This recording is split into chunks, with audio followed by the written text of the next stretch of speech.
Hier après-midi, j'ai ressorti le jeu vidéo Dead Rising 2. Et hier soir, on a fait du World War Z avec Kraft et Senko. Donc, cette semaine est sur le signe de la zombification. Du coup, jeux vidéo sur le thème des jeux de société sur le thème des zombies. Eh ouais. Alors, paf. Voilà, j'ai le petit layout pour les jeux de société évidemment, lié avec mon site web, lagamebox.be. Allez check si vous êtes curieux. Et donc, j'ai même, paf, le Zombicide. Donc, Zombicide, c'est un jeu de plateau dans lequel on va incarner des survivants dans une petite invasion zombie. Alors, c'est un jeu à figurines. J'ai fait l'unboxing il y a quelques temps, la rediff est dispo sur YouTube. Go, hein. Ma chaîne YouTube, c'est Tedrix. Voilà, comme la chaîne live avec 2D. Voici à quoi ressemble une mission. Donc une mission, c'est vraiment tout un petit chapitre présent dans le livre de règles. Alors le truc, c'est que en général, les missions sont plus grandes que ça, les plateaux de missions. En général, ils font 3x3 pour 9 tiles ou alors 3x2 pour 6 tiles. C'est rare les missions à moins de 6 tiles. Ici, j'en ai trouvé une à 4 tiles pour qu'elle rentre dans mon bureau. Voilà. Regardez pas au bordel autour. C'est le bazar. Mais donc voilà, et donc cette mission, c'est la Grindhouse.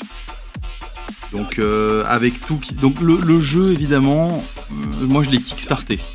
Je l'ai kickstarté avec énormément d'add-ons, etc. Il est donc en anglais. Donc pendant que tout s'effondrait, il y a eu un accident à la centrale nucléaire. Avant de disparaître, les autorités ont placé un grand nombre de techniciens de la centrale dans une aile de l'hôpital en quarantaine.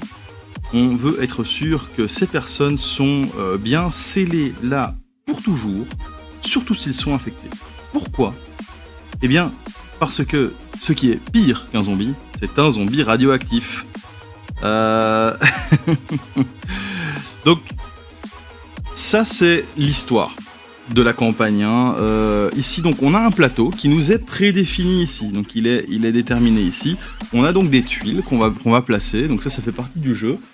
Nous avons des spawners de zombies. Donc, ces petits éléments ici sont des spawners de zombies. Avec celui-ci qui porte le chiffre 1, qui est donc le premier spawner de zombies. Les zombies vont apparaître dans ces différentes zones. De base, on a donc des bâtiments avec des pièces sombres, avec des pièces claires et avec des portes fermées. Sauf qu'ici, il y a déjà des portes pétées. À savoir que, de base, dans les zombicides, il n'y a pas de zone d'ombre dans les bâtiments. Les zones d'ombre ici rajoutent des notions de gameplay. Donc c'est la V2, la deuxième version du jeu en fait, qui vient d'être rééditée. Et dans cette deuxième version du jeu, il y a des petites choses qui ont été ajoutées, notamment les zones sombres dans les bâtiments. Les zones sombres provoquent donc des apparitions de zombies uniquement dans les zones sombres. Dans ce cas-ci, il ne va pas y avoir d'apparition de zombies parce que les bâtiments sont déjà ouverts. Mais normalement, en fait, les bâtiments sont fermés et quand on ouvre la porte, ça fait apparaître des zombies dans les zones sombres. Avant, c'était uniquement dans les zones... c'était dans toutes les zones du bâtiment. Donc ici, en fait, ils ont fait ce petit changement. Ils ont rendu les zombies plus dangereux. Ils ont fait en sorte qu'il y en ait moins qui pop. Parce que c'est une véritable galère de faire bouger tous les zombies sur le plateau. Ça, c'était l'un des gros trucs qui a été reproché aux zombicides par le passé. Et ils ont essayé de régler ce problème, tout simplement, dans la V2. Et donc, en fait, les zones sombres ont des particularités. On ne voit pas dans les zones sombres. Ça veut dire que si on tire à l'arme à feu dans une zone sombre, on a moins de chances de toucher les zombies. J'expliquerai plus tard. Donc ici, le but, c'est de présenter Zombicide V2, mais également de présenter Zombicide à ceux qui connaissent pas. Donc, les principes de Zombicide restent les mêmes dans tous les zombicides. C'est pour ça que c'est... voilà, que ce soit ce zombicide-ci ou un autre zombicide, ce sera always pretty much the same. Alors... Donc ici, on a des objectifs. Les objectifs sont propres à la mission. Le but de la mission, évidemment, est entre autres de réussir à tous survivre. Ici, moi, je vais jouer avec 4 survivants. C'est de 1 à 6. Chaque joueur va jouer un survivant. On peut très bien jouer en solo ou en duo. Pour ça, on va prendre plus qu'un survivant. Moi, par exemple, je vais jouer en solo. Je vais prendre 4 survivants. On doit empêcher les zombies de s'enfuir. Ça veut dire qu'il faut sécuriser les buildings. Donc, regrouper les tokens de spawn de zombies sur le spawner de zombies de starting spawn zone. Donc ici, en fait, starting spawn zone, c'est celui-ci. Le but est de réunir cette zone de spawn et cette zone de spawn, de les ramener ici. Il faut les enfermer pour de bon, donc jeter un cocktail Molotov ici. Les cocktails Molotov, ce sont des objets particuliers dans le jeu, et en fait, pour trouver des objets, on va devoir fouiller les bâtiments. Le jeu est perdu lorsque un zombie commence son activation dans les zones ici. Donc ici et ici, en fait, on a deux zones qui sont les zones de sortie de la map. Et donc les zombies, en fait, s'ils sont là et qu'ils s'activent, ça veut dire que donc, les activations de zombies provoquent une action zombie. Voilà. S'ils sont sur cette zone et qu'ils s'activent, l'action du zombie va être de se barrer, et nous, notre objectif est d'empêcher les zombies de se barrer. Ça, c'est le principe. Savoir que les zombies, s'ils voient quelqu'un, vont aller vers la personne qu'ils voient. Les zombies, s'ils ne voient personne, vont aller vers les zones les plus bruyantes. Les zones les plus bruyantes, en l'occurrence ici, sont cette zone-là et cette zone-là qui ont de base 3 jetons bruit. Donc ça, j'expliquerai un peu après pendant la partie ce que signifient les jetons bruit, mais c'est essentiel dans le jeu. Alors, règle spéciale.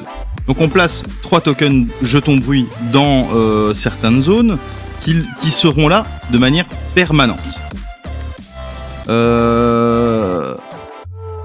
On a 2 portes ouvertes, ce qui est en général pas le cas. Donc ici, cette porte-là et cette porte-là sont toutes les deux ouvertes. Normalement, en fait, de base, sur un plateau, les portes ne sont pas ouvertes.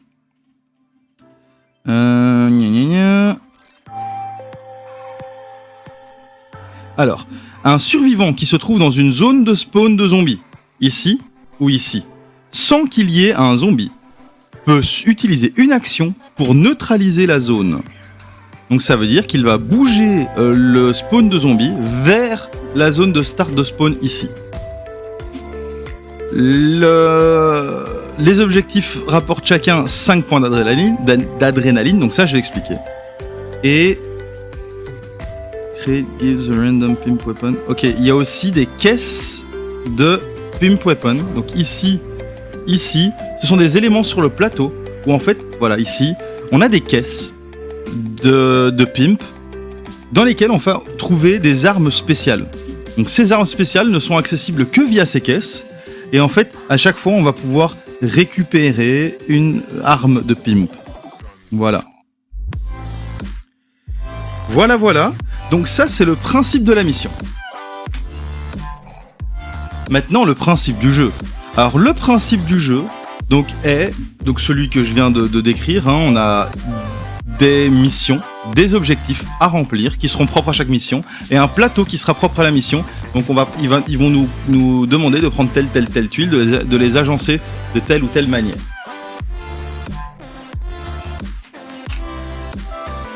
Alors, pour ce faire, on va jouer avec des personnages. Ici, on peut voir les plateaux dans lesquels je vais mettre mes personnages. Tac. Et donc en fait, on va commencer par sélectionner des personnages. Donc ici, on a des types de personnages avec comme introduction une nouvelle chose. En fait, dans Zombicide, ce sont les classes. Ah désolé, j'ai pas d'ongles, donc je dois trouver des solutions pour ouvrir ce truc. N'hésitez pas à dire dans le chat un peu ce que vous pensez du jeu, ce que vous pensez du setup, etc. Donc ici, voilà, on a une liste de personnages. Pour l'instant, je vais me limiter aux personnages de la boîte de base. Il y a énormément de personnages dispo de plein de manières. Donc ici, moi j'ai des boîtes avec des personnages supplémentaires, j'ai des boîtes de campagne, etc. En fait, j'ai tout kickstarté. Ça me permet d'avoir le full jeu et donc de potentiellement faire d'autres lives où je fais d'autres aspects du jeu. Donc, on a les personnages adultes, classiques, mais on a également, nouvelle chose, les personnages enfants. La différence, c'est que les personnages adultes, d'habitude, dans les jeux zombicides, possèdent tous 3 points de vie qu'on voit à droite de la carte. À gauche de la carte, on voit les différents pouvoirs, donc qui sont propres à chaque personnage. En fonction du niveau d'adrénaline du personnage, au début, on commence avec un niveau d'adrénaline faible, donc bleu. Quand on passera au niveau d'adrénaline jaune, on débloquera un élément jaune. À l'orange, on débloquera un élément orange. Et là, à ce moment-là, on va devoir choisir. Au rouge, on débloquera un élément rouge, donc les choses qui se trouvent à gauche de la carte. Donc ça, c'est les personnages. Les enfants, eux, ont 2 points de vie, mais ils ont certaines particularités de fufu. Ils vont pouvoir se balader dans des endroits où les adultes ne savent pas se balader. Donc moi, ce que j'ai envie de faire, c'est que déjà... Slippery, lui il l'a. Voilà. Lui par exemple, Josh, il a de base Slippery. Donc Slippery, en français, c'est... Merde, j'ai oublié le terme. Mais en gros, je vais expliquer. Donc je vais juste d'abord expliquer le principe. Et ensuite, je vais vous expliquer pourquoi je choisis certains personnages. Mais vous pouvez aussi me dire, ouais, prends plutôt celui-là, moi je vais m'adapter.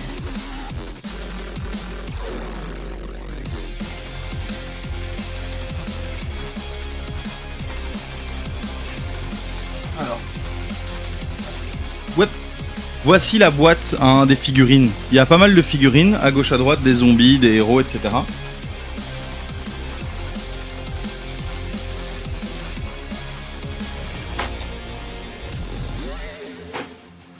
Moi je vais d'office prendre Josh, parce que j'aime bien ce personnage. Slippery c'est vachement utile. Donc ici voilà, on a notre figurine personnage. On va tous commencer dans la zone de départ, qui est la zone centrale.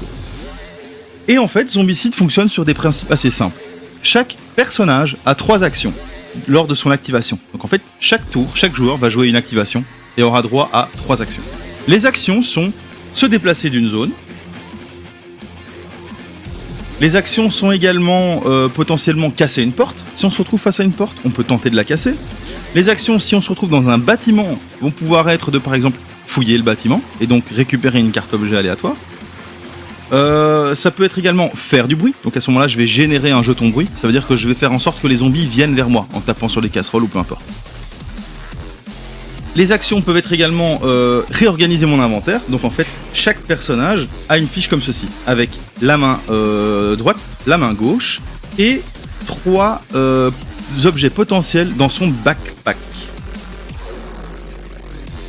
Bon, c'est au niveau 0 d'expérience. Et donc en fait, ça veut dire que moi quand je vais fouiller, je vais pouvoir récupérer des objets, les mettre dans mon backpack, etc. Je vais pouvoir utiliser une action pour réorganiser mon inventaire, donc c'est-à-dire m'équiper d'une arme ou d'une autre, etc. Mais je vais également pouvoir utiliser une action pour faire des échanges avec un autre joueur qui se trouve sur la même case que moi par exemple. Et dans les actions possibles, il y a également l'attaque. Donc en fonction de la portée de notre arme, etc., on va pouvoir tenter une attaque. Donc à ce moment-là, on va devoir évidemment réussir un jet de dés. Et en fait, en fonction de la réussite, on va pouvoir abattre un zombie ou pas. Pour chaque zombie abattu, on prend un point d'adrénaline qui va nous monter dans les niveaux, mais qui va aussi augmenter la menace des zombies. Pour chaque objectif pris, on prend 5 points d'adrénaline au lieu d'en prendre 1. Alors, la raison pour laquelle Slippery est intéressant est la suivante. Si je suis dans une zone avec un zombie, mais que j'ai pas envie de l'attaquer, pour plusieurs raisons, peut-être que c'est risqué de rester là, enfin voilà.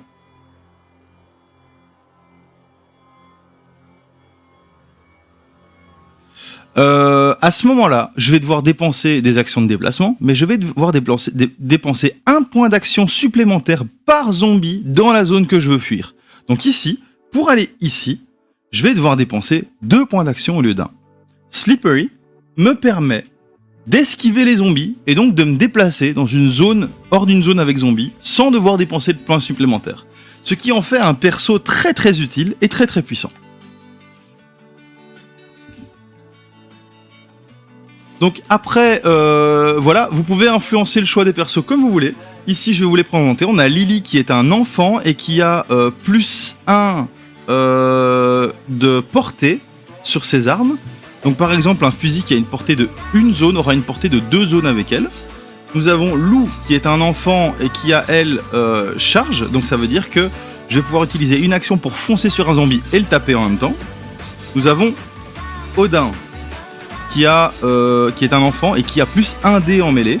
Et donc en fait, pour la petite explication, voici à quoi ressemble une carte objet, et surtout une carte équipement. Hop, hop, hop. Voilà. Par exemple, la batte de baseball. Cette carte équipement possède un symbole en bas à gauche, qui est un couteau ou une arme à feu, qui définit si c'est une arme à distance ou une arme au corps à corps. Ça aura son importance. Il y a la portée, donc ici c'est 0, ça veut dire qu'on doit être dans la même case. Il y a le nombre de dés qu'on va pouvoir lancer, et le résultat qu'on doit avoir. Si je lance 2 dés et que j'obtiens 3 et 4, je vais pouvoir donner 2 coups, et donc potentiellement tuer 2 zombies. Si je lance 2 dés et que je fais 2 et 3, j'aurai une réussite, je vais toucher un zombie. Si je fais 1 et 1, je ne toucherai personne. Et alors, ça fait une blessure. Il y a des zombies qui ont 2 points de vie, à ce moment-là, on ne peut pas accumuler les blessures. Donc les zombies avec 2 points de vie seront complètement immunisés contre cette arme. Et puis il y a également un symbole qui nous indique si on fait du bruit ou pas en utilisant l'arme. Par exemple, avec ce pistolet, on voit qu'en bas à droite, on a le symbole bruit qui signifie que si on l'utilise, on fait du bruit. Il y a également un type de munition. Si je trouve ce type de munition en fouillant un bâtiment, je vais pouvoir relancer les dés ratés une fois. Et le symbole en haut à gauche, ici avec 2 armes, signifie que l'arme est potentiellement dual wielding. Ça veut dire que je vais pouvoir avoir 2 fois un pistolet, un dans chaque main, et donc pouvoir tirer pour une action avec les 2. Donc voilà pour les différents objets. Donc c'est pour ça que c'est intéressant. Par exemple, Odin, il a 1 dé supplémentaire pour les actions de mêlée. Donc si ma batte me donne 2 dés et que je dois faire 3+, j'aurai droit à 3 dés avec Odin. Donc c'est les actions de base. Ensuite, on va pouvoir en débloquer avec le niveau d'adrénaline qui augmentera. Ostara peut chercher plus d'une fois. Donc en fait, la recherche ne peut être effectuée qu'une seule fois par tour dans un bâtiment. Celle-ci peut chercher plusieurs fois. Ici, on a chez Tiger Sam plus 1 dé pour les armes à distance. Pour Ned, on a une action de recherche gratuite. Ça, c'est très puissant.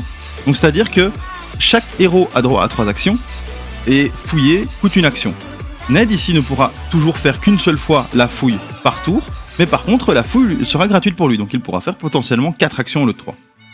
Amy, elle a une action de déplacement gratuite. Doug, en fait, au début de la partie, s'il récupère par exemple un pistolet, il aura le droit de récupérer directement un 2e pistolet pour du dual wielding. Elle est sniper. Donc en fait, la raison pour laquelle sniper est intéressante, c'est que si on utilise... Donc ça, c'est la différence entre arme à feu et arme au corps à corps. Enfin, arme à distance et arme au corps à corps. Quand on utilise une arme au corps à corps, on doit être sur la même case, mais on va pouvoir automatiquement choisir notre cible, frapper et toucher ce qu'on souhaite toucher. Par contre... Attendez, si j'utilise une arme à distance, je ne pourrai pas choisir qui je vise. Je ne pourrai pas choisir qui je vise, ça veut dire que si je fais un échec dans mes jets de dés, je toucherai un allié si un allié se trouve sur la même case que la cible. Si je tire là où il y a plusieurs zombies, j'aurai pas le choix de choisir quel zombie je vise. Ce sera les zombies qui ont une priorité plus importante. Voilà, je ne peux pas choisir. Et donc ici, en fait, elle a le pouvoir sniper qui lui permet en fait de choisir sa cible avec les attaques à distance. Ce qui est puissant. Ce sera plus clair avec le jeu, évidemment. Nous avons également Bunny G avec un super cosplay. Lui, il est Lucky. Alors, je sais pas ce que c'est, je vais regarder.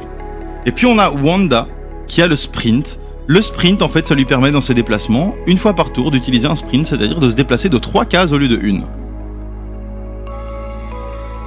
Dans le livre de règles, il y a à la fin du livre les explications pour chacun des pouvoirs. Donc par exemple, si on regarde à Sniper, le survivant peut choisir la cible de ses attaques à distance. Le Friendly Fire est donc ignoré. Et ici, je voulais regarder Lucky, que je ne connais pas. Parce que je pense que c'est nouveau. Lucky. Donc probablement chanceux dans la VF. Pour chaque action que le survivant réalise, le joueur peut choisir de reroll tous les dés une seconde fois. Et le nouveau résultat remplace le précédent. Et ça peut se stacker avec les équipements de reroll. Donc ça, c'est incroyable. Donc je sais pas ce que vous en pensez. Mais moi, j'aime bien l'idée d'avoir Josh pour l'esquive des zombies. J'aime beaucoup le déplacement. Et donc, soit... Alors là, vous me dites... Hein, n'hésitez pas... vous pouvez... Voilà, c'est pas obligatoire de participer. Moi, je trouve ça cool. Moi, pour le déplacement, en fait, c'est soit Wanda, soit Amy. Il y en a une qui sprint, il y en a une qui a un déplacement gratuit, et puis elles ont un style différent. On a la serveuse des années 50 et on a la goth. Donc, moi, ça m'est égal l'un des deux, mais j'aimerais bien l'un des deux pour les déplacements. Ça peut toujours être utile. Alors.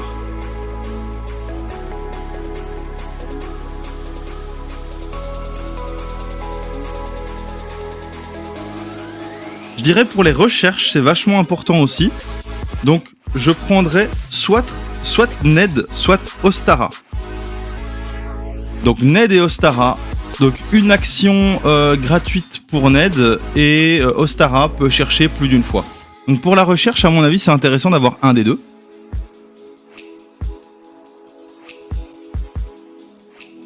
Et alors, je dirais...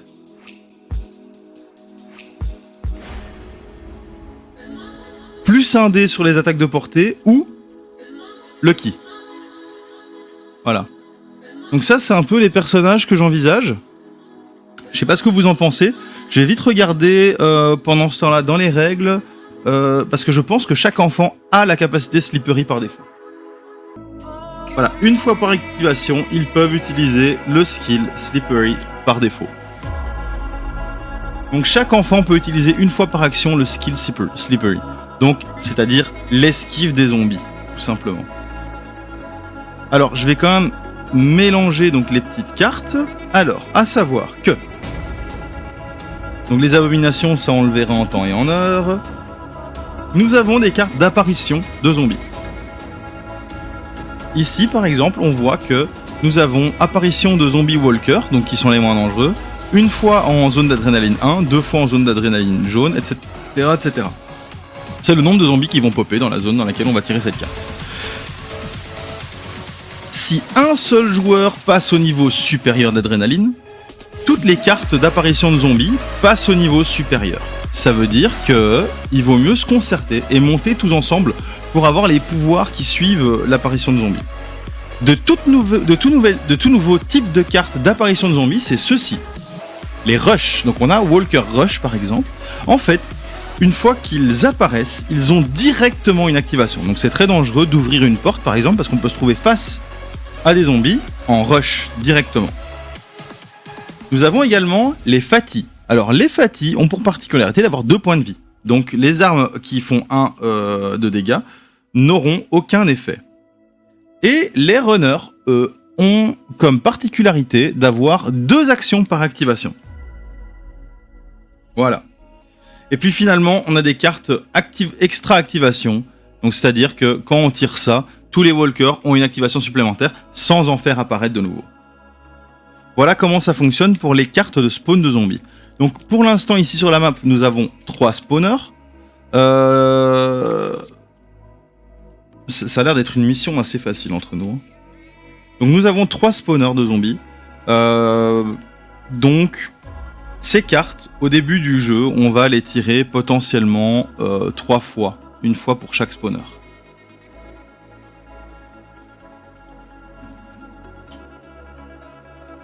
Donc le jeu indique en général une durée. Moi, par expérience, mais en général c'est dû au déplacement des zombies et tout. Donc ce qu'ils ont essayé de régler finalement avec cette nouvelle version, c'est que si le jeu te disait c'est une partie qui dure 60 minutes, une partie qui dure 30 minutes ou quoi, tu pouvais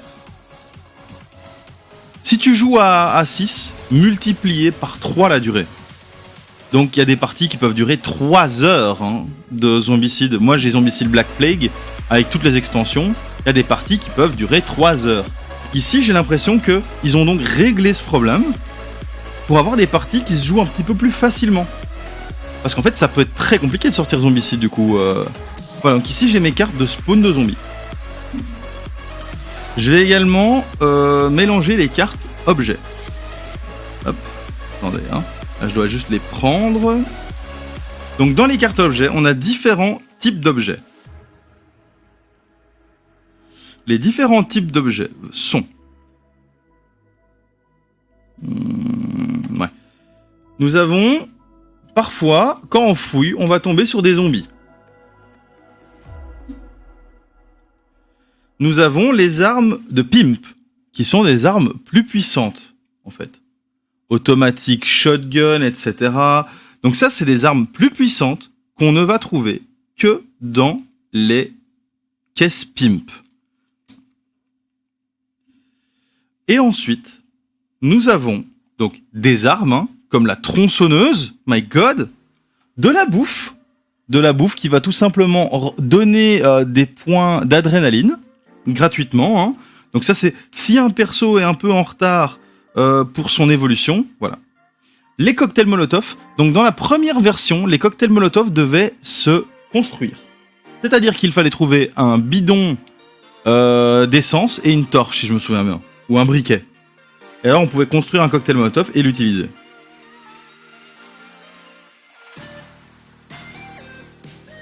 Voilà. Donc, les cartes objets, je les mélange et je les place aussi à côté du plateau. Et à chaque fois qu'on va faire une fouille, on va piocher la première carte du paquet.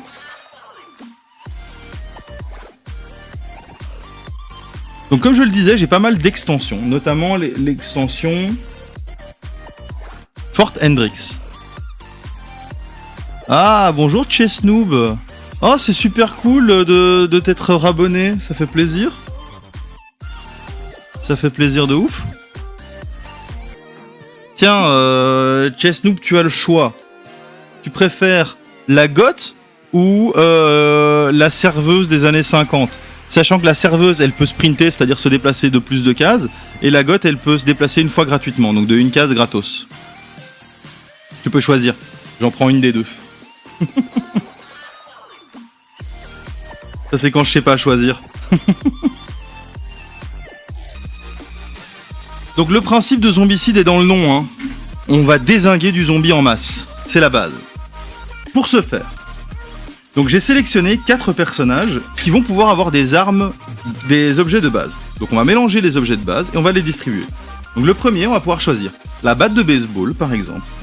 Je vais la donner à Ned. Quoique, je vais la donner à Bunny G. Parce qu'il a une batte de baseball sur son personnage. Le flingue, je vais en donner un à Josh. Il y a un autre flingue. Je vais en donner un à Ned. Crowbar. Donc la crowbar permet d'ouvrir les portes de manière discrète. Donc ça, je vais la donner à Amy. Comme elle se déplace plus, c'est pertinent qu'elle puisse ouvrir les portes plus facilement aussi. Après, ici, ça ne sert à rien parce qu'il n'y a pas de porte à ouvrir. Enfin, si, il y a des portes à ouvrir. Si, je retire ce que j'ai dit. La hache de pompier, je vais la donner à Ned, tout simplement parce que la hache de pompier indique le premier joueur. Et finalement, le flingue, je vais le donner à Josh, comme ça il a du dual wielding, ça veut dire qu'il utilise ses 2 pistolets à la fois. Donc voici à quoi ressemble un truc de personnage. Il se retrouve ici en niveau d'adrénaline 0, au fur et à mesure d'avoir tué des zombies, il va monter en niveau d'adrénaline. On a ses armes main droite, main gauche. On a ici le personnage, avec évidemment, attention, chaque personnage en fait va avoir une couleur. Donc ici on va... Voilà, pardon. Choisir une couleur. Par exemple, Josh sera le rouge. Peu importe, ça change rien. Ici, voilà, de base, il a Slippery. Ensuite, on va lui mettre des pins de réserve. Et en fait, ces petites pins vont nous permettre de plus tard sélectionner des pouvoirs. On a également ici le niveau 3 de points de vie, et encore des petites pins de réserve. Donc je vais vous montrer à quoi ça ressemble à la fin. Hop, voilà. Voilà à quoi ressemble le plateau joueur. Donc ici, avec ces petites pins, en fait, on va pouvoir aller en prendre de réserve et débloquer de nouveaux niveau en fonction de notre niveau d'adrénaline, qui augmentera au fur et à mesure, évidemment, de la mission. On a également un sac à dos, ici, où en fait, à chaque fois qu'on va fouiller, on va pouvoir mettre dans notre sac à dos. On a 3 emplacements pour notre sac à dos. Et un emplacement pour chaque main. Et donc, chaque personnage a sa petite fiche personnage avec ses armes. Ici, par exemple, pour Josh, j'ai choisi la couleur rouge. Et bien, pour pouvoir plus facilement le reconnaître de loin, on a également des petits socles qu'on va ajouter sur nos personnages. Donc ici, Josh, rouge, hop, je le glisse dedans, et voilà, c'est de très bonne facture. Hein. Honnêtement, c'est beaucoup mieux foutu que dans les versions précédentes. Pour faire la comparaison, donc plus pour les vétérans de Zombicide, pour faire la comparaison avec les anciennes versions, les socles c'était du plastique un peu foireux, et les figurines c'était moins rigide. Ça veut dire que souvent quand on voulait les mettre, elles se mettaient mal, etc. Enfin, c'était infernal. Bonjour Archon Nexus, bienvenue sur ce live. Donc pour la goth, évidemment, je vais choisir la couleur mauve. Et oui, il n'y a pas de noir, donc ce sera mauve. Bienvenue sur ce petit live Zombicide, découverte. Alors, si tu connais Zombicide, c'est intéressant de voir les modifications qui ont été faites sur la V2. Sinon, c'est une bonne découverte de Zombicide, parce que la V2 apporte beaucoup de chouettes choses qui rendent le jeu beaucoup plus digérable. Voilà, moi j'ai jamais joué à la V2, donc ici je découvre en même temps. Par contre, je connais très très bien Zombicide Black Plague également, et j'ai Zombicide Invaders ici, donc un peu fanboy sur les bords, même si... Alors voilà, pour ceux qui connaissent pas le milieu du jeu de société, les Zombicides font... tu as la V1, en fait ici, ils ont amélioré pas mal de choses, tu verras pendant la partie, mais il y a pas mal de choses qui ont été améliorées, et donc qui justifient pour moi... En fait, ce qui est cool, notamment, c'est que pour la V2, ils ont sorti un upgrade pack où en gros, tu vas pouvoir dire j'utilise mon stuff de la V1 avec les règles de la V2. Donc en fait, tu vas devoir, évidemment, il faut acheter la V2, je pense, mais de là, en fait, il va pouvoir te dire tu peux utiliser tes figurines, etc. C'est juste que nous, on a fait un pack avec les cartes, avec les nouvelles règles pour tes figurines que tu as déjà. Bon, après, voilà, je vais pas pousser à l'achat. C'est pas sponsorisé, d'ailleurs, de toute façon, on est combien là ? On est 5, ça justifie pas une sponsorisation de Cool Mini or Not, hein. Qu'on se le dise. C'est vraiment juste que j'aime bien ce qu'ils font. Et donc, dans le milieu du jeu de société, c'est des jeux qu'on appelle Ameritrash.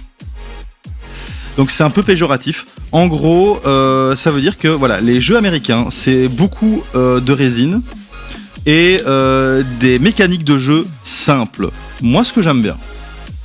Perso, voilà, c'est ce que je vais retirer de positif de Zombicide par exemple. Les mécaniques sont très simples, donc très faciles à expliquer, et après on peut se faire une partie entre potes, et je trouve que c'est une super chouette introduction aussi au jeu de rôle, parce qu'on va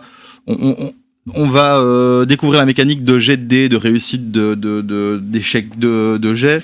On va découvrir le fait de jouer en coop, de discuter, tac je vais faire ci, tac je vais faire ça, et moi je vais faire ci, attention fais ci, etc. Ce qui est chouette, c'est d'avoir quelqu'un qui sait jouer aux zombicides et donc qui va pouvoir dire attention, si tu ouvres cette porte, t'es pas à l'abri qu'il y a un zombie derrière qui te saute dessus. Attention, si tu vas tout seul de ce côté-là, tu risques de te retrouver coincé. Il faut absolument que tu aies quelqu'un avec toi, etc. Moi, je trouve que voilà, c'est un chouette. Alors étonnamment, parce que c'est des gros jeux, c'est des jeux qui coûtent quand même leur petit pesant d'or, malheureusement. C'est des jeux qui sont des chouettes introductions. Moi, j'ai des potes qui sont venus à la maison et je leur ai dit venez, on va jouer à un Zombicide. C'est un jeu qui en jette parce qu'il y a des figurines, il y a des tailles, il y a des trucs, il y a des armes, c'est marrant. Mais en plus, on va pouvoir jouer ensemble.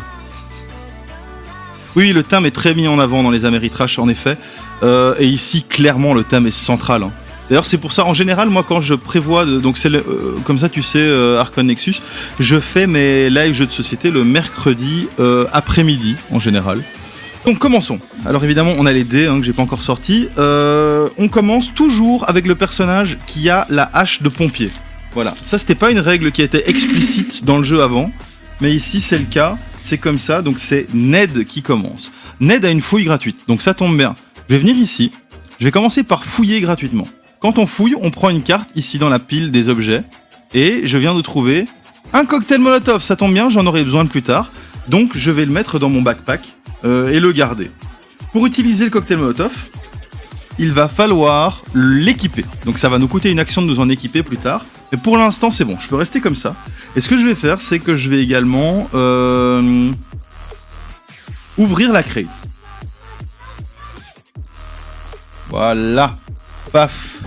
Et donc ici, on a un objet pimp et c'est un zombie. Donc c'est un walker. Voilà. Au lieu de trouver un objet, j'ai trouvé un walker. Donc dans la caisse, un petit zombie se cachait.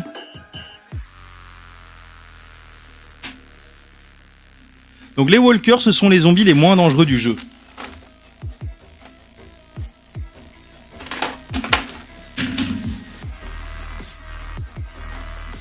Les walkers, ce sont les zombies qui se déplacent de 1, qui ont une action par activation, et qui font 1 de dégâts, et qui ont besoin de 1 dégât pour mourir. Je pense que j'ai mis un runner, attendez. Hop.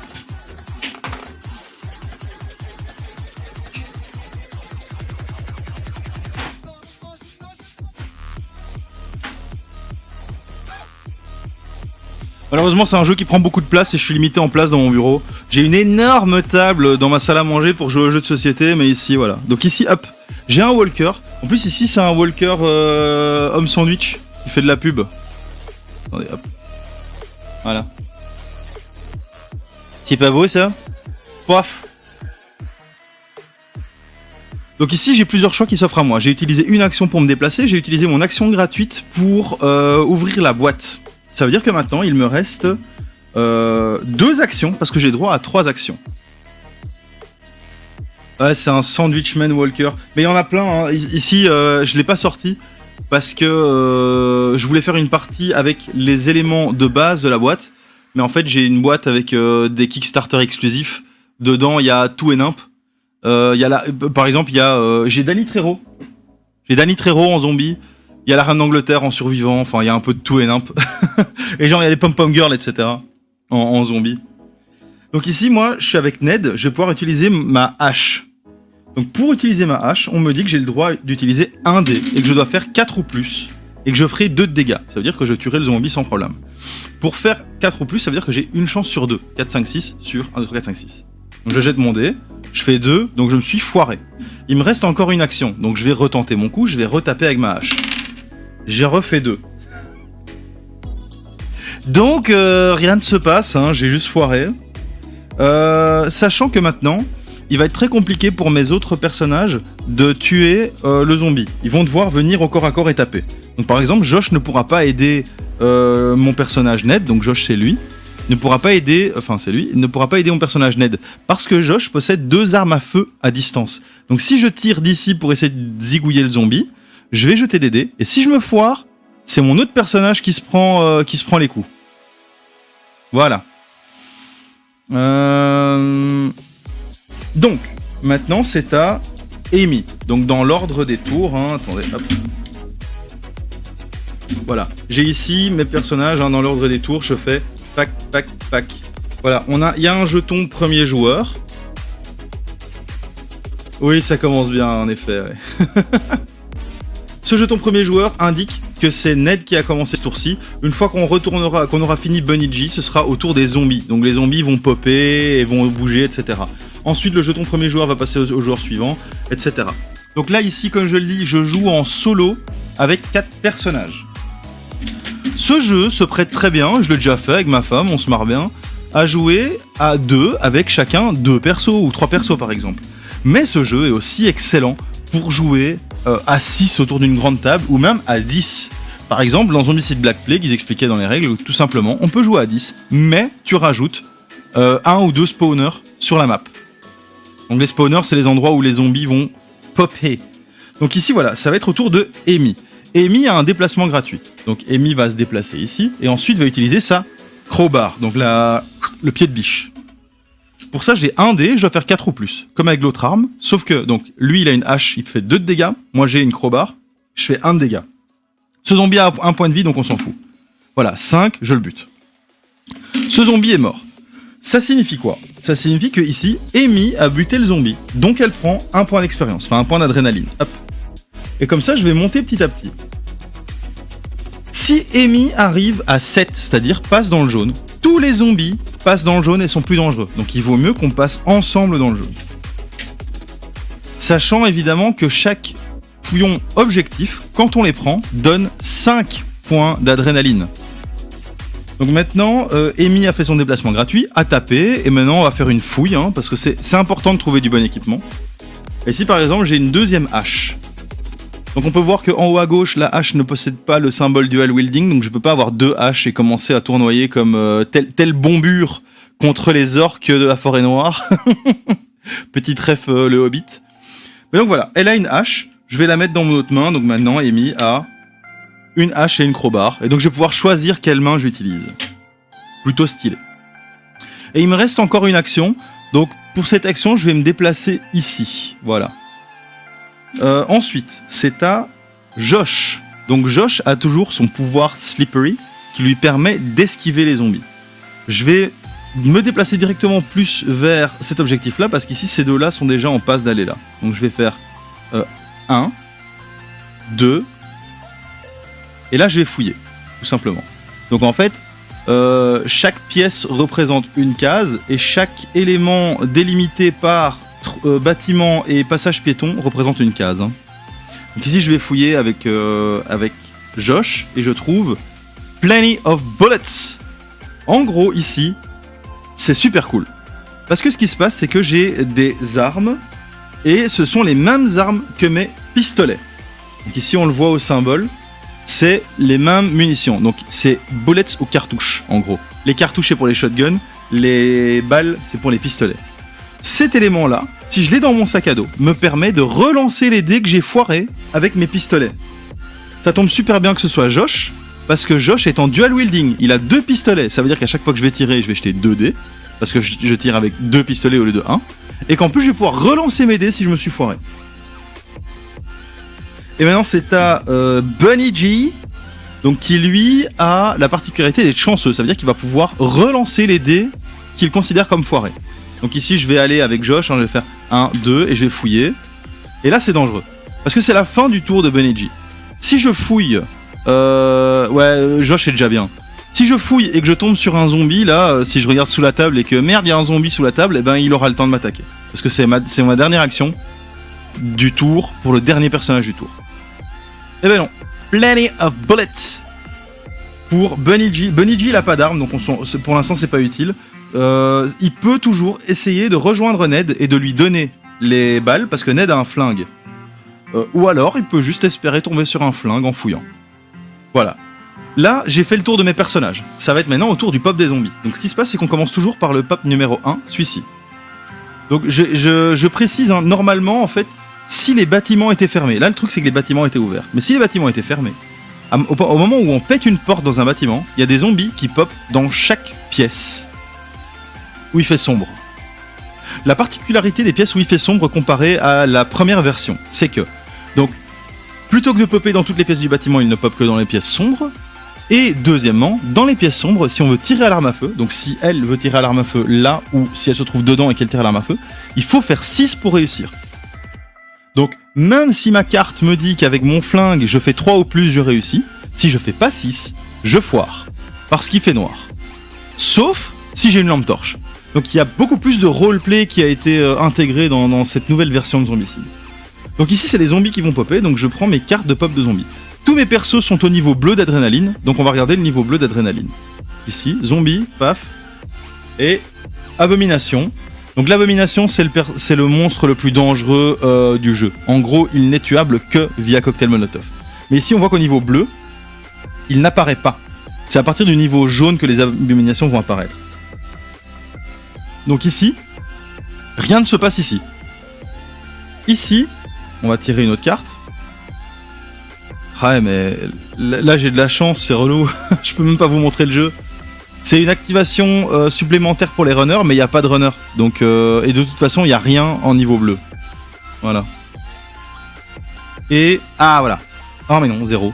Donc ça, ici, c'est des runners qui pop, mais il y en a 0. Donc ici, vraiment, c'est...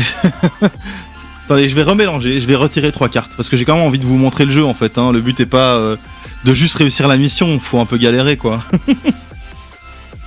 Là, le jeu, il est de mon côté, il fait rien popper. Il y a 3 zones d'apparition de zombies, il n'y a aucun zombie qui apparaît. Alors, hop. Ah, voilà, Fatty Rush. Ça, c'est bourrin. Donc, en gros, pour la zone 1, on a 2 Fatty qui apparaissent. Je vais vous montrer les Fatty. Les Fatty, ils sont beaux. Hein. Et donc, comparé aux versions précédentes de Zombicide, les Fatty sont beaucoup plus fat. Regardez-moi ça. Allez, hop. Méga fat. Méga fat. Voilà. Et donc, la particularité des Fatty est que, en fait, ils ont 2 points de vie. Donc, il n'y a que les armes qui font 2 de dégâts qui peuvent buter un Fatty. Donc, ici, dans mes personnages, j'en ai que 2 qui peuvent tuer des Fatty. C'est Ned et Amy. Ils ne peuvent le faire que au corps à corps avec la hache de pompier. Comme c'est une carte rush, ils apparaissent et ils ont une activation directement. Donc, ils vont se déplacer. La manière dont les zombies se déplacent est la suivante. Si des zombies voient des joueurs, ils vont vers les joueurs. Si des zombies ne voient rien, ils vont vers le bruit. Ici, on a 2 Fatty qui ne voient rien. Parce qu'en gros, dans les bâtiments, la ligne de vue va juste aux pièces adjacentes et pas au-delà. Donc ici, ils vont se déplacer vers le bruit, et le bruit, c'est ces jetons-ci ici, le bruit le plus proche. Donc ils vont aller dans la pièce devant ici. À partir du moment où ils seront dans la rue, ils ne verront toujours rien, mais leur ligne de vue fait toute la longueur de la rue. Voilà. Donc les 2 Fatty sont ici. On a une nouvelle carte donc qui va être tirée pour là. Fatty Rush avec un Fatty. Donc c'est ça qui est dangereux, c'est si je m'étais retrouvé dans la zone, les Fatty m'auraient tapé directement. Donc ici voilà, j'ai un Fatty qui apparaît ici. Comme il a un rush, il va foncer, se déplacer vers, s'il voit un adversaire, vers l'adversaire. Ici, à une portée en vue, il y a Amy. Donc il va aller sur la case de Amy. Maintenant, Amy, quand je jouerai avec elle, aura 2 choix. Soit elle essaye de le buter, soit elle essaye de se barrer. Mais pour se barrer, plutôt que d'utiliser une action, elle devra utiliser une action plus le nombre de zombies dans sa case. Donc 2 actions dans ce cas-ci. Parce qu'il y a un zombie. Et dans ce pop-ci, hop, Walker Rush. Donc 2 Walkers avec une activation. Voilà, regardez-moi comme ils sont beaux. Voilà, ce qui est chouette avec les zombicides, c'est qu'il y a plein de figurines. Hein. Donc ils viennent ici, mais ils ont une activation immédiate. Et en fait, ici, il y a une porte entre la pièce des zombies et la pièce où se trouvent mes personnages. Donc ils vont directement aller sur cette zone-là. Donc ici, par exemple, si un de mes personnages veut quitter cette zone, il va devoir utiliser 3 actions. Une par zombie, plus les déplacements. Sauf que, et c'est pour ça que j'ai choisi par exemple Josh. Josh a la capacité Slippery. Donc Josh, c'est le rouge. C'est celui qui est là. Slippery lui permet de se déplacer hors de cette zone en utilisant qu'une action, comme si c'était un déplacement normal, parce qu'il se faufile entre les zombies. Et l'autre personnage, c'est un enfant. Voilà, c'est Bunny G. Et Bunny G, il a ce petit logo-ci en haut. Ça veut dire que c'est un enfant, ça veut dire qu'il peut utiliser Slippery une fois par tour. Donc il va aussi pouvoir se barrer s'il veut se barrer. Mais on n'est pas là pour ça, on est là pour faire un zombicide. Et comme son nom l'indique, on va bousiller du zombie. Hors de question de les laisser se barrer. De toute façon, s'ils se barrent, en fait, ils risquent de se trouver dans une de ces 2 zones-là et de faire une action de fuite. Et c'est pas ce que nous voulons. Ah non, ma précieuse, ce n'est pas ce que nous voulons. Parce que s'ils se barrent, on a perdu. C'est aussi simple que ça.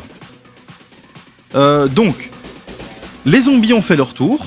Ça va être au tour du prochain joueur. Donc, comme je l'expliquais, hein, ici, j'ai mes différents joueurs avec leurs différents objets, etc. Je vais prendre le jeton premier joueur qui était sur Ned et je vais le passer au joueur qui est à sa droite, c'est-à-dire à Amy. Et donc, c'est à Amy de jouer.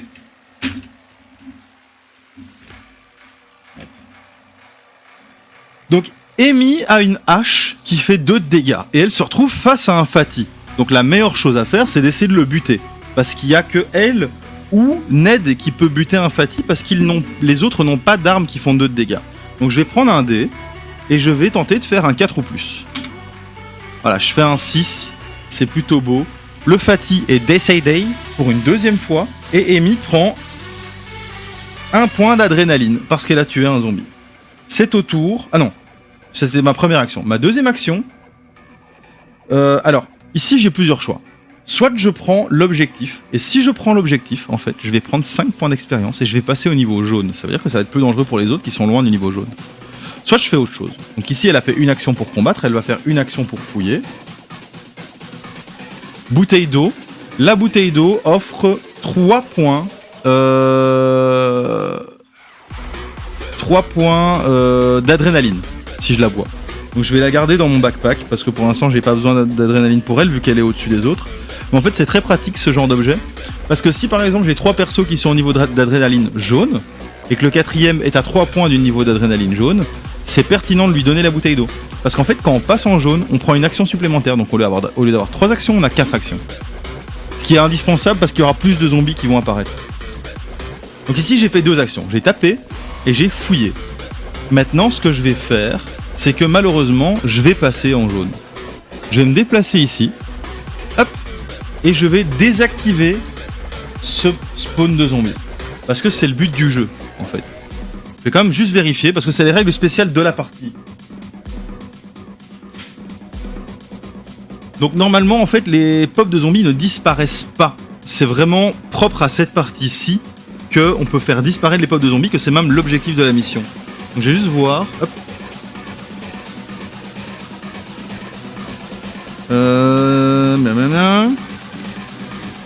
Donc un survivant qui se trouve dans une zone de spawn avec aucun zombie dedans peut pour une action la neutraliser. À ce moment-là, il bouge le token dans la zone de start. Donc il y aura plus de zombies qui vont apparaître ici. Il disparaît pas, il vient ici. Donc on a 2 spawns. Donc c'est 2 cartes qui vont être tirées ici. Donc ça va être la merde dans ce bâtiment. Donc il va falloir un nettoyeur de ce côté-là. En fait c'est dangereux ce que je viens de faire. Faut pas le faire si tôt. Bon on verra ce que ça va donner. On verra ce que ça va donner.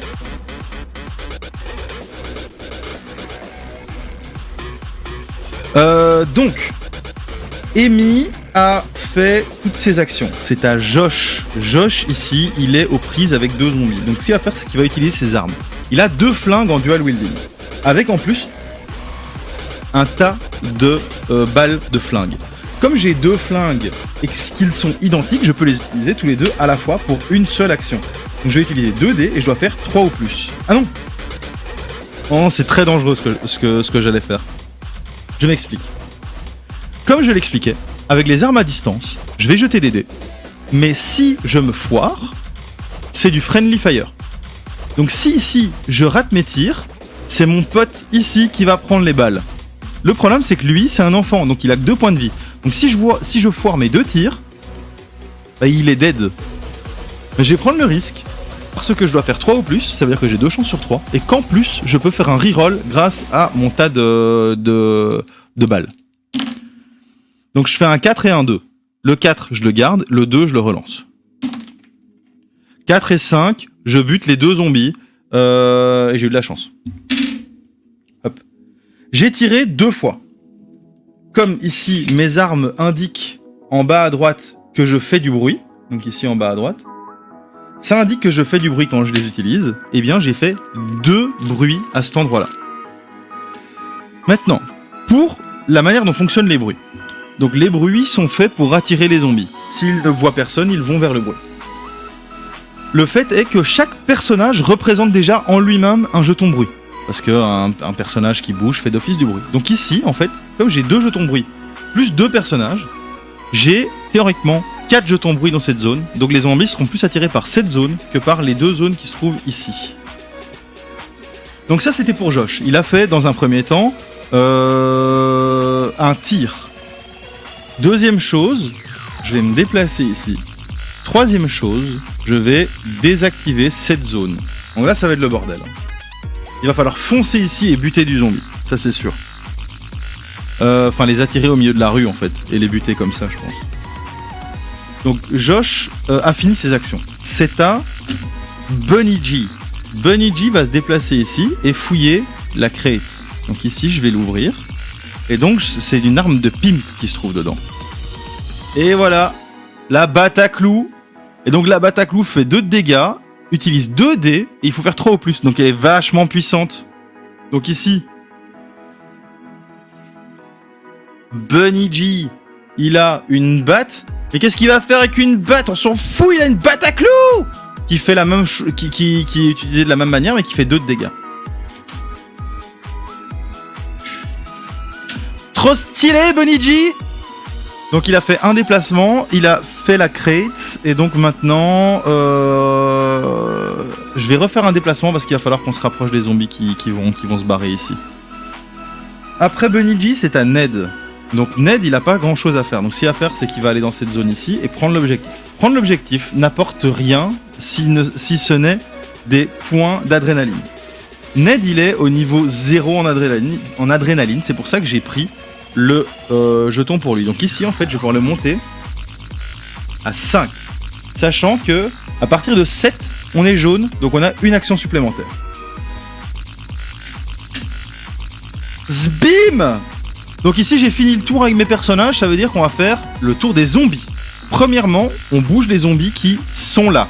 Donc ici on a 2 Fatih qui vont se déplacer du coup vers le bruit parce qu'ils ne voient rien. Le bruit le plus proche est celui-là, donc ils vont sortir de la pièce ici. Ensuite on va faire le pop. Et ici on a les 3 pops qui se trouvent dans la même zone.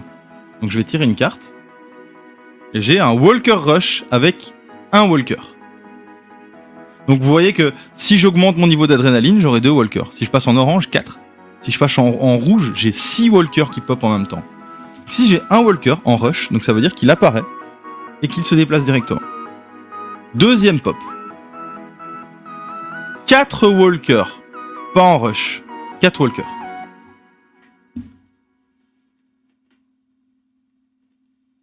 Donc paf, j'ai 4 walkers dans cette zone. Voilà, il y a aussi des jeunes femmes en robe qui sont décédées dans d'atroces souffrances. Et le dernier pop, 3 walkers.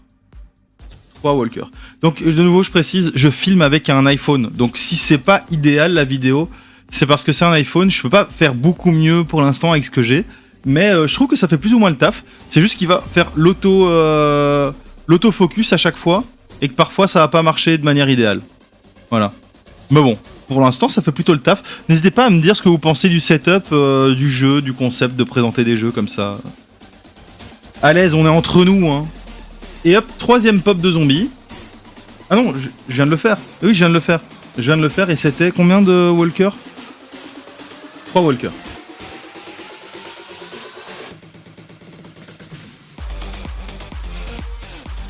Donc ici dans la pièce, on a quand même 7 fucking walkers, donc danger. Et 2 Fatih qui se trouvent ici, sachant qu'il y a...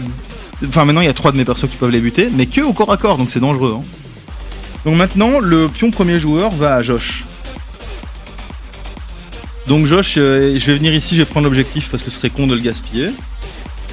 Donc Josh prend 5 points d'expérience. Et ensuite je vais me déplacer ici parce qu'il s'agirait d'aller buter du zombie.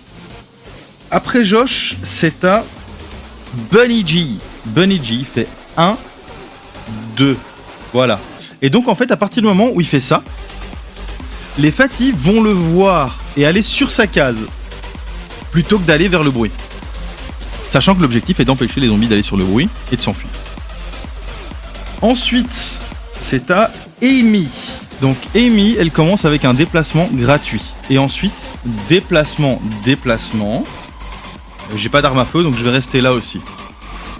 Et finalement, Ned. Donc Ned, il va faire 1, 2.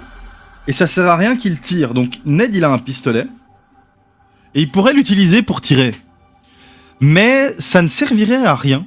Parce que son flingue fait 1 de dégâts. Et qu'en face de lui se trouvent 2 Fatih. Les Fatih ont besoin de 2 de dégâts pour mourir.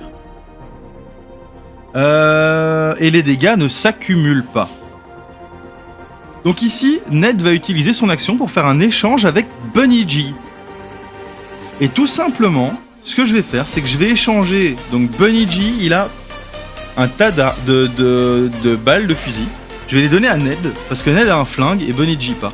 Par contre, Ned va donner le cocktail Molotov à Bunny G, parce que Bunny G a la possibilité de se faufiler entre les zombies.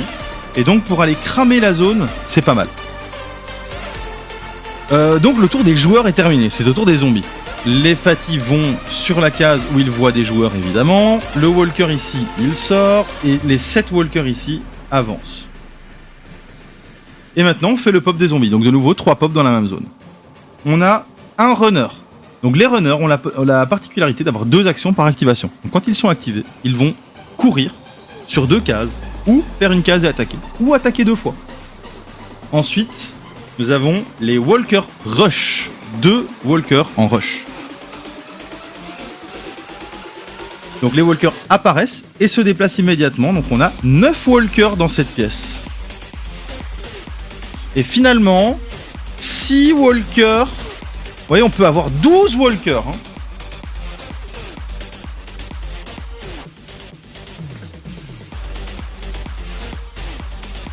Petite précision. Alors évidemment, dans la boîte, il y a un nombre fini de figurines. Même si comme ça, on dirait que je vais en sortir à l'infini. Il y a un nombre fini de figurines. Donc il y a...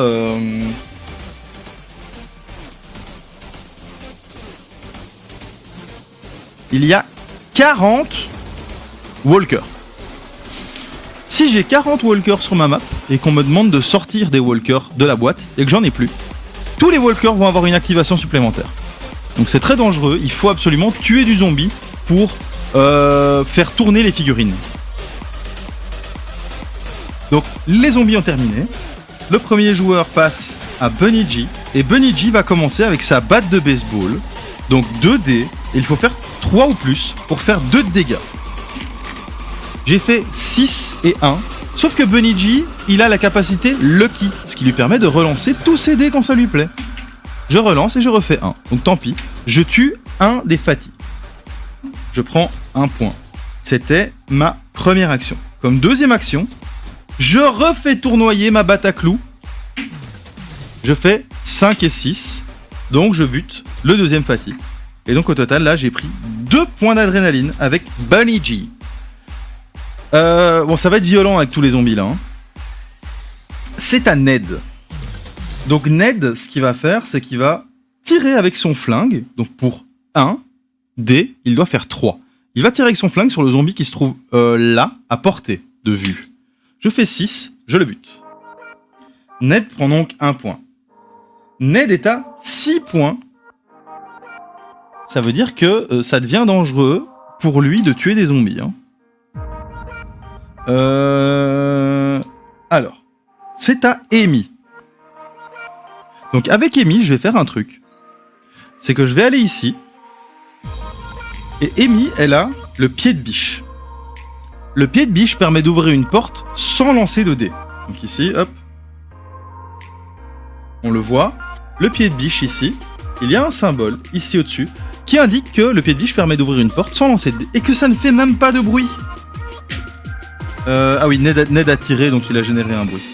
Ça par contre j'ai oublié de le mettre. Donc à la fin du tour on retire les bruits. Et on met un bruit là où il a tiré. Donc ici, j'ouvre la porte. Ça veut dire que je vais mettre un jeton porte cassée à l'endroit où j'ai ouvert la porte. Donc hop. Je prends mes jetons porte et je mets ici porte cassée. Ça veut dire que la voie est libre. Que je peux aller par là maintenant. Donc j'ai fait un déplacement gratuit.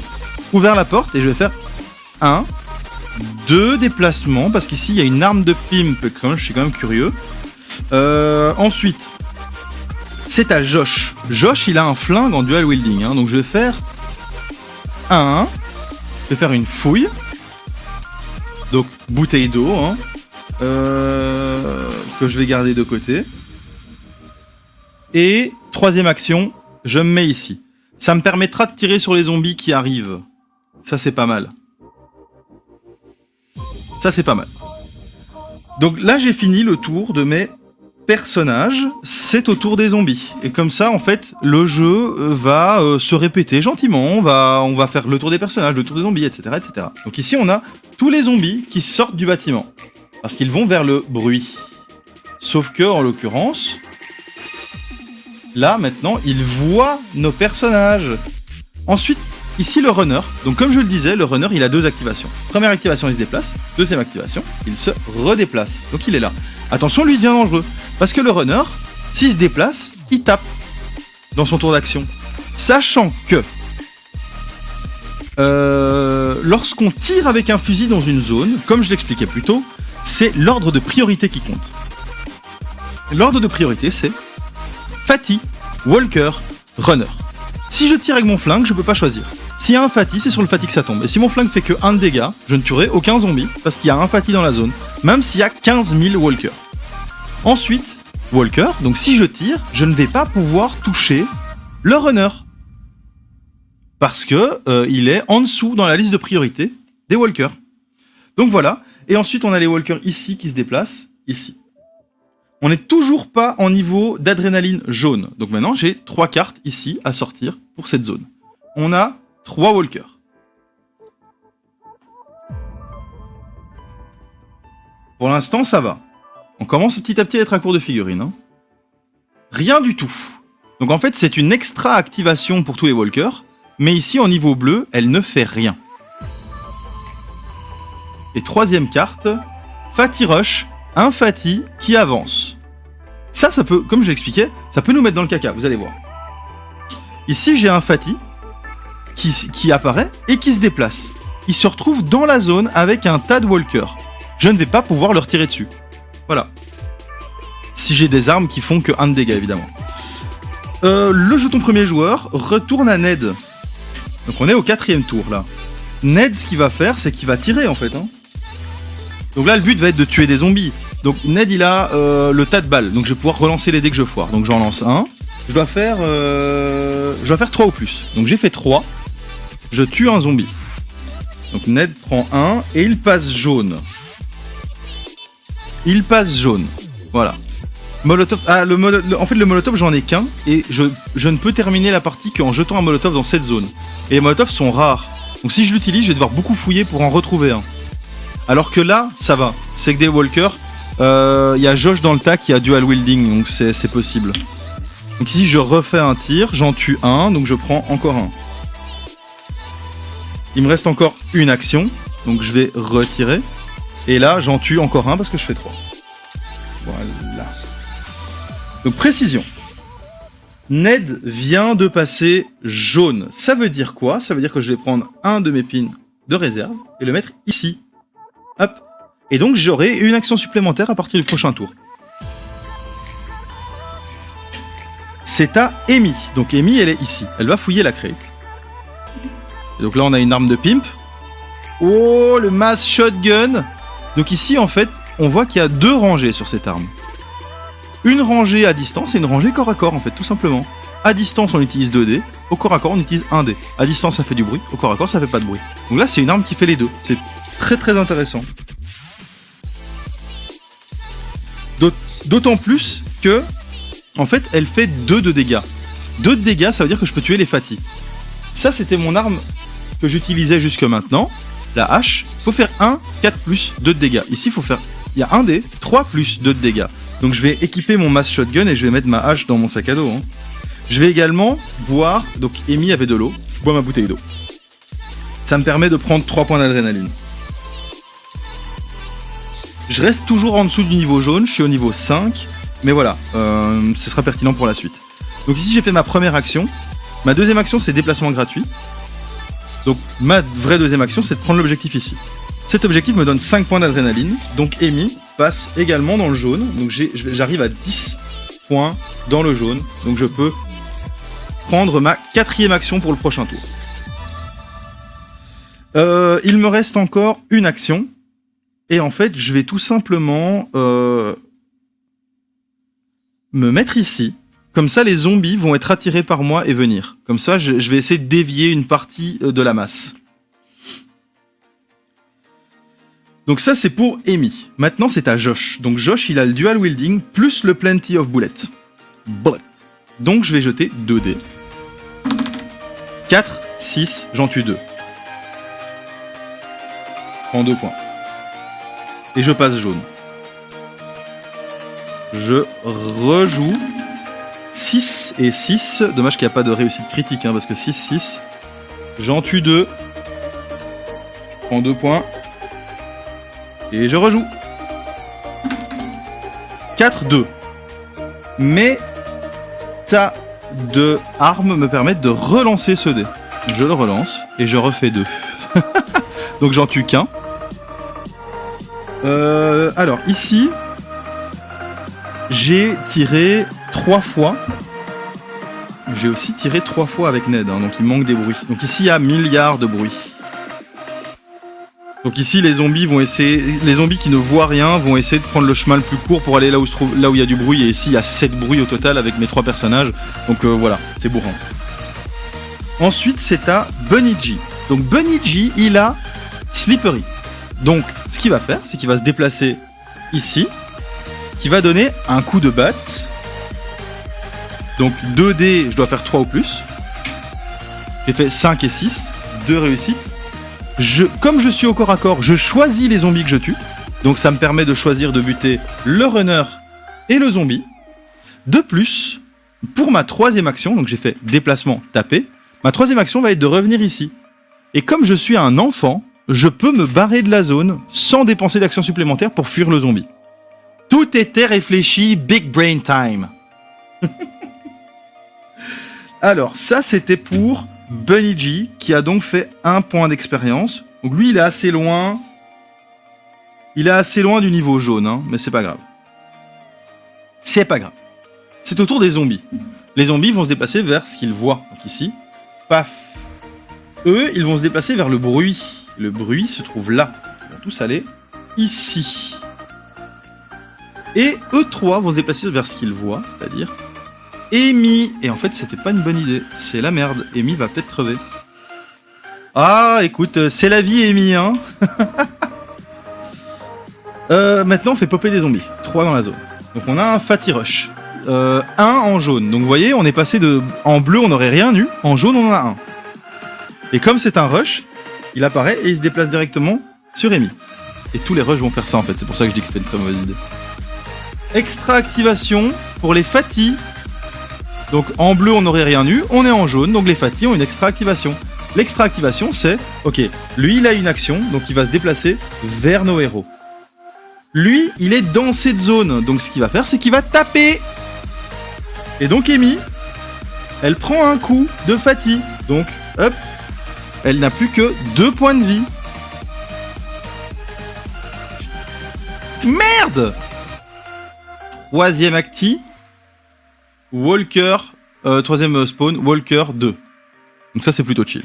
2 Walker ici. Ça va. Amy va pouvoir s'en sortir, je pense. Donc le jeton premier joueur passe de Ned à Amy, en parlant du loup.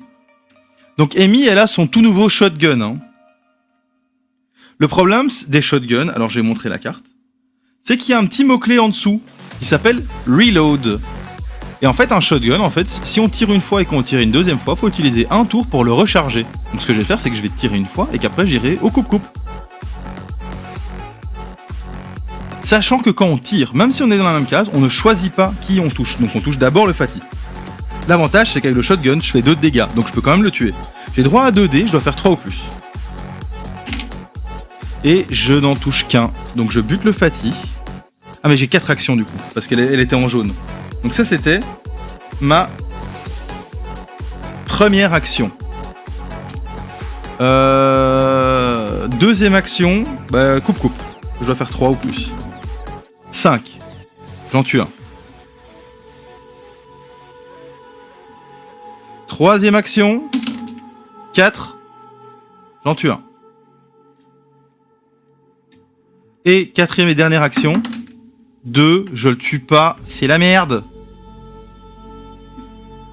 C'est la merde. Une arme reload est considérée comme rechargée automatiquement à la fin du tour. Donc ici, pour le prochain tour, le shotgun est rechargé. C'est à Josh maintenant. Donc Josh, ce qu'il va faire... Donc lui, il a 2 flingues, hein, je reprécise. Les 2 flingues de Josh seront utiles sur cette case-ci. Parce qu'en fait, il se trouve en présence d'un Fatty et d'un Walker. Mais il ne pourra pas viser le Walker parce que le Fatty est prioritaire. Et en plus, s'il se foire, il touche les alliés. Donc si Josh tire là-bas, il ne risque pas le Friendly Fire, parce qu'il vise dans une autre zone, et en plus, il n'y a que des walkers. Donc je vais jeter 2 dés à chaque fois, et je dois faire 3 au plus. 3 et 2, sauf que j'ai le tas d'armes, je refais 2, donc j'en tue qu'un seul. Je relance, donc ça c'est bon, donc 3 et 3. 3 et 3. Donc je fais, donc c'est ma deuxième action, j'ai droit à 4 actions. Hein. Donc troisième action, 5 et 3, donc j'en tue de nouveau 2, donc là j'ai pris 4. Faut faire gaffe parce que Josh il approche dangereusement du niveau orange et là ça devient vraiment chaud. Et quatrième et dernière action, voilà je le tue. J'ai fait 5 et 3, donc ce zombie là est redécédé. Voilà pour Josh. Maintenant c'est au tour de Bunny G. Et Bunny G va utiliser sa Bataclou 2D, il doit faire 3 ou plus. Mais lui il n'a que 3 actions parce qu'il n'est pas au niveau orange. Donc là, comme il est lucky, il peut relancer parce que là il a rien touché. J'ai fait 1 et 2. Donc je relance les 2 dés. 5 et 2, donc je bute le Fatih. Je prends 1 point. Toujours pas dans le jaune. Je relance pour le deuxième Walker. 5 et 5, donc là il est mort. J'ai fait mes 3 actions. Et je suis au niveau d'adrénaline 5. C'est au 7 qu'on passe en jaune, donc il est toujours pas jaune. Donc ça c'est fait. Ah oui, les bruits ici, on en a fait 4 avec Josh. Voilà, ça, hop. Maintenant, c'est au tour de Ned. Et Ned, il va pas pouvoir sauver la meuf. Bon, il a 4 actions, Ned. Je vais faire 1, 2, 3. Ah si, il peut. Donc ici, il est ici. Hein. Il fait 1, 2, je suis ici. Et 3, là, il y a une porte qui relie ces deux maisons. Et ma quatrième action va être de taper avec la hache. Donc je dois faire 4 ou plus. 3. C'est raté. C'est raté, mais c'est pas grave. Parce que c'est lui qui va pouvoir prendre le coup, du coup, à la place de Amy, qui a déjà perdu un point de vie. Donc maintenant, c'est au tour des zombies. Ce zombie-là, il attaque. Donc il fait perdre un point de vie à Ned. Ce qui est chiant, hein. Ensuite, ces deux zombies-là, ils se déplacent vers ce qu'ils voient, donc là. Et on a 3 pops de zombies. Donc, hop, je prends 3 cartes. Alors. Le premier, c'est Abomination. On est en jaune, donc il y en a une qui apparaît. Le principe des abominations. Dans les anciens zombicides, il n'y avait qu'une abomination. À part si on avait des extensions. Dans ce zombicide-ci, on a de base 4 abominations, on en tire une au hasard. Et c'est l'Abominacop, donc on a une espèce de Robocop géant. Donc je vais le sortir. Hein.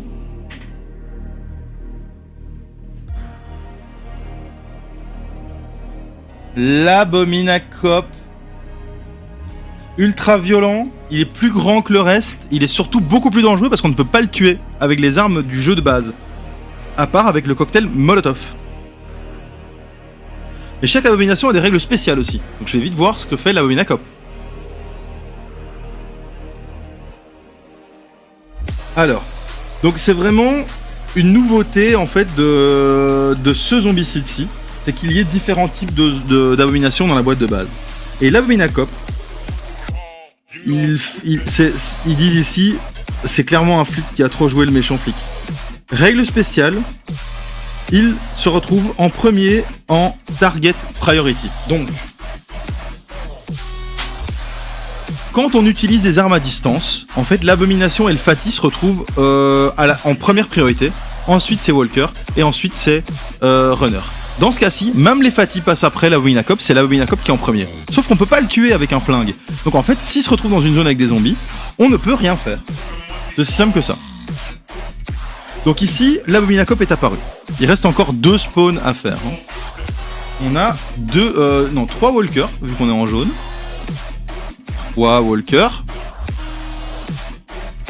Et un Runner en jaune, un Runner. Voilà. Runner. Paf. Le premier joueur passe à Josh. Donc Josh, il va tranquillement. Donc on enlève les jetons bruit, hein, à part les jetons permanents. Donc ici c'est 4 jetons bruit qui disparaissent. Josh, c'est 1, 2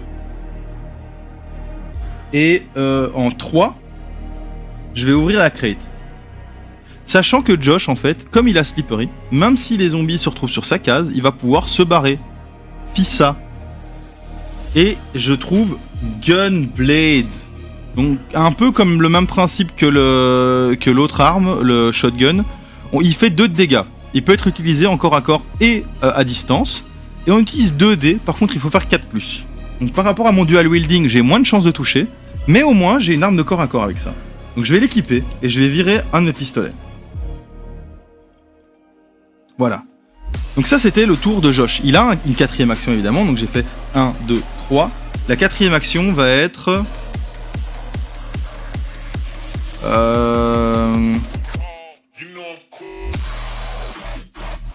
de faire du bruit pour attirer les zombies. Parce que en gros, la manière dont ça fonctionne, les zombies vont choisir s'ils voient deux endroits avec des survivants. Les zombies vont choisir l'endroit où il y a le plus de bruit. Pour l'instant, c'est à égalité. Parce qu'on a Josh qui fait du bruit. Et si on a 2 survivants, donc qui représentent 2 jetons bruit. C'est au tour de Bunny G. Et Bunny G, il a également Slippery. Donc il va venir 1, 2. Et en 3, je vais fouiller. Voilà, une crowbar. On s'en fout un peu. Ça sert à rien. Ah non, attendez. Non, je fais 1, 2. Je vais là. Mais ce que je fais, c'est que j'utilise mon cocktail Molotov. Ici. Voilà. C'est Bunny G qui avait le cocktail. Donc boum, je jette mon cocktail Molotov là. Je crame tout. Je crame tout. Et donc ici, si on regarde les règles... alors, le cocktail Molotov, c'est simple. C'est d'office réussite. On ne se foire pas avec un cocktail Molotov. Voilà. Il faut mettre tous les spawns de zombies dans la zone ici, donc ce qu'on a fait. Et puis, on jette le cocktail Molotov. Voilà. Et la partie est perdue si jamais un zombie se retrouve dans une de ces zones-là. Le cocktail Molotov, comme je le disais, il n'y a pas de dés à lancer. C'est pas un échec, c'est pas une réussite, et il n'y a pas écrit de nombre de dégâts parce qu'en fait, ça tue d'office. Et il y a écrit « Eliminate all actors in the targeted zone ». Ça veut dire que il n'y a pas écrit tous les zombies, il n'y a pas écrit tous les adversaires, il y a écrit tous les acteurs. Donc si j'avais un personnage dans cette zone, il cramait avec. Et là, en fait, j'ai cramé l'abomination. Donc l'abomination rapporte 5 points d'adrénaline. J'ai cramé 4 zombies. Et j'ai surtout cramé la zone de spawn. Donc la partie est gagnée. Voilà. Donc ça, c'était une partie de zombicide. Je sais pas ce que vous en avez pensé. Moi j'avais très envie de présenter le nouveau zombicide. Ici c'est une partie un peu particulière parce que malheureusement, comme je le disais, j'ai dû me limiter à une mission avec une petite map.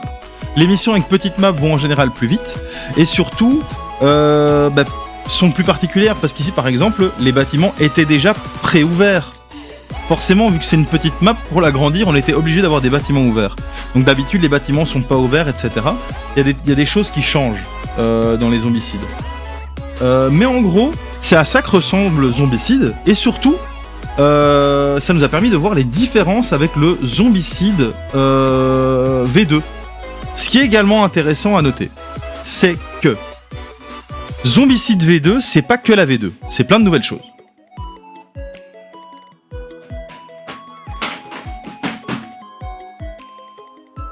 Attendez, où est-ce que j'ai foutu ça ?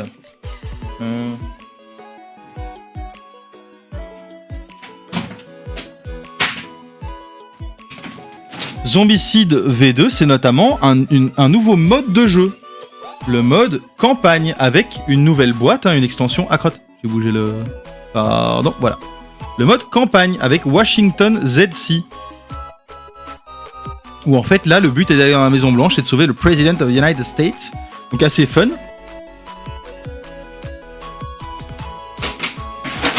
On a également une autre campagne, Fort Hendricks. Donc ça se passe dans un fort de l'armée abandonné. Et donc là, on a des militaires, on a de nouveaux types de zombies, c'est-à-dire les zombies militaires, parce que eux non plus ne sont pas épargnés par l'invasion zombie. Donc 2 campagnes qui ont aussi pour particularité, si j'ai bien compris, d'introduire de nouveaux éléments de gameplay.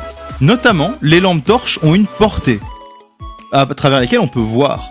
Autre chose, dans les campagnes, je pense que les armes peuvent se briser si on en fait trop avec, par exemple. Voilà, c'est mieux comme ça. Donc les armes peuvent se briser, notamment. Alors évidemment, si vous êtes curieux, allez voir la rediff de l'unboxing sur la chaîne YouTube. Mais en gros, je fais le tour de tous les Kickstarter exclusifs. Les Kickstarter exclusifs, ce sont des figurines fun. Dedans, on a Churchill, la reine d'Angleterre, Miley Cyrus, etc. en survivant. Et on a également, en méchant, une momie, un homme orchestre. On a Bigfoot, l'amour sport, Cthulhu, une momie. Voilà, plein de choses assez cool.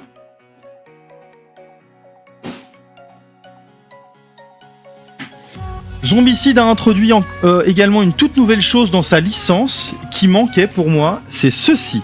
Zombicide Chronicle. Zombicide Chronicle, c'est un livre de jeu de rôle. Voilà. Donc on va pouvoir masteriser des parties dans l'univers de Zombicide avec évidemment tout le matos de Zombicide. Si on peut voir que on a un starter kit en fait aussi pour la campagne.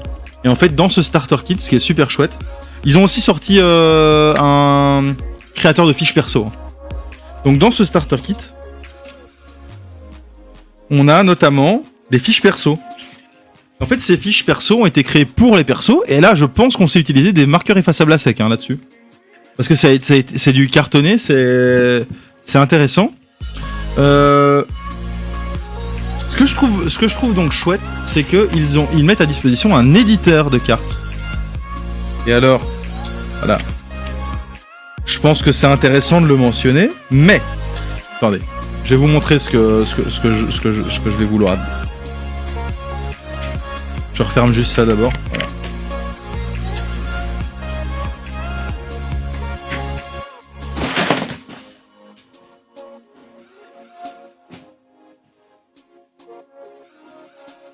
Regardez ce jeu. Ce jeu qui n'a rien à voir avec Zombicide, on est d'accord. Si je l'ouvre, ce que je fais, parce que je suis un foufou, que je le déballe, que je prends ici, ce petit sachet, non pas celui-là.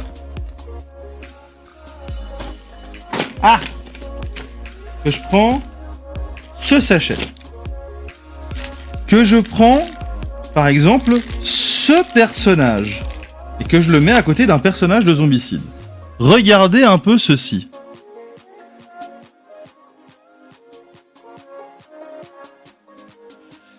Ce personnage n'est nul autre que Dark Vador. Dark Vador à côté d'un zombie de Zombicide, ça le fait. Ça veut dire quoi? Ça veut dire que moi, avec mon créateur de fiches personnage, je vais pouvoir utiliser ce que je veux. Si je veux faire apparaître Dark Vador parce que je fais genre, mettons, je fais une campagne, on est à Hollywood. On est à Hollywood dans les années fin 70. On se retrouve sur le plateau de tournage de Star Wars et là, boum, l'acteur de Darth Vader qui est décédé dans son costume. Non, c'est pas trop cool. J'ai aussi ici, par exemple, le jeu Voyage pour la Terre du Milieu. Je peux faire apparaître un Gimli flambant neuf. Pour la taille des personnages, ça marche. Donc, ce que je trouve chouette avec ce principe de fiches de création, enfin de création de fiches de perso qu'ils ont mis à disposition du coup sur leur site Cool Mini or Not, c'est qu'on va pouvoir créer des fiches de perso pour tout et n'importe quoi. Évidemment, ça existe déjà. Donc, moi, ce que je trouve très fun, c'est voilà. Par exemple, je vais vous montrer. Hein, paf. Je vais juste couper la cam. Voilà.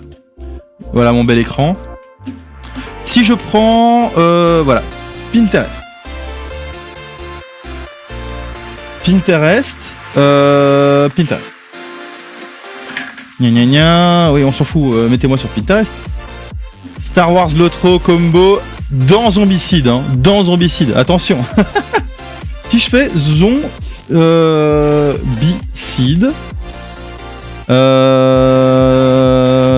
Zombicide, Characters.